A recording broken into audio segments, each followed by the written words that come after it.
So Ryan, can you believe it's the farewell season? I can't believe it. It has not totally sunk in yet. I've been doing this all my life, it feels like. When this first started, what did you envision it would become? A job. I envisioned it as a gig. I was happy to have it. I was excited. I was actually excited that I was one of those people that actually has the key card to get on a lot in Hollywood and park in a parking space and go in and have a real job there. Never had any idea that it would turn out to be like this. And they brought you in initially to be a judge. The first conversation I had with the producers of American Idol was they were looking for a judge to work with Simon, and they thought because I had a radio background that maybe I'd be the right guy. And that's what I said to them. I didn't know Simon or really what they wanted to do, but I said, I think if you're looking for a host, I'd like to try an audition for that, and I did, and that's how I got the job. Now, what kind of judge would you have been? More of a Simon kind of host or more of an Ellen kind of host?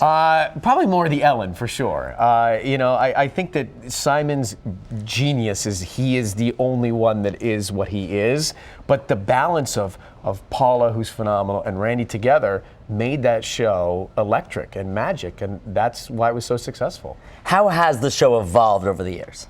Well, I think it's evolved as music has evolved, as popular culture has evolved. When it first started, it was a very, very one-beat pop contest. Now, with all the walls and silos being broken down in music, you've got all kinds of different acts and artists that audition.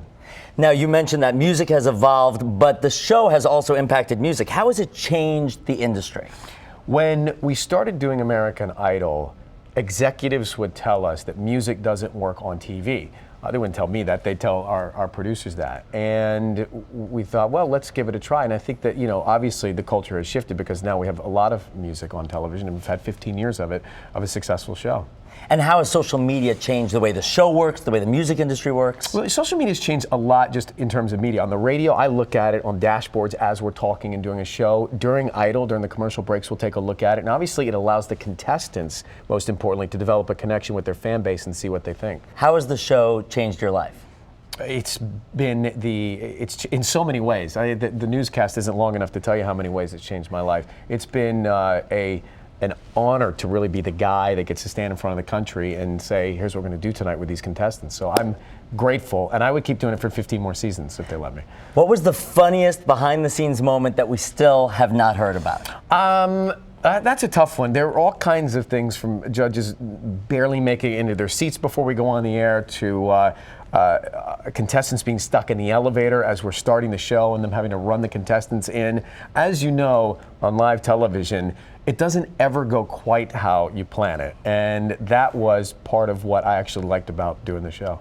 What is the legacy of Idol?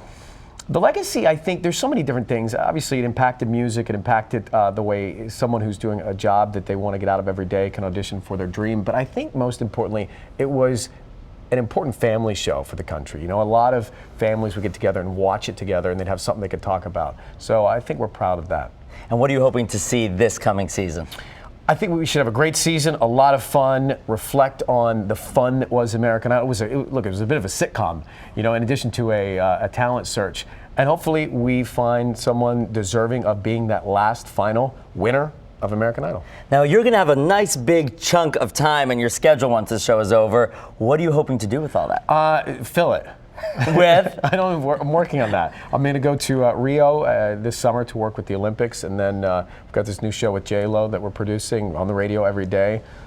Doing the red carpets. We'll do the Golden Globes this Sunday. So I'm going to stay busy, but always looking. What are you still hoping to do in your career? It's a good question. I think I'm still hoping to be able to continue to do what it is that I get to do every day, because I really, really love it. I get excited when I come on here and I see the set. As a little kid, I used to go down to the TV stations in Atlanta to go look at the set and watch them do the news. So if I can still be in this world, I'll be happy. And beyond television, in your life as a whole, what is it that you're still hoping to pursue? I think I'll probably pursue a family. I think that maybe a little bit more personal time, and raise my little dog Georgia. Maybe learn a sport. What kind of sport? What do you think? It's something very aggressive. Yes. I need something that requires a lot of strength. Ryan Seacrest in the UFC octagon. There you go. That's what it should be. All right. Well, have a great season, Thanks. Ryan. Appreciate it. Thank you.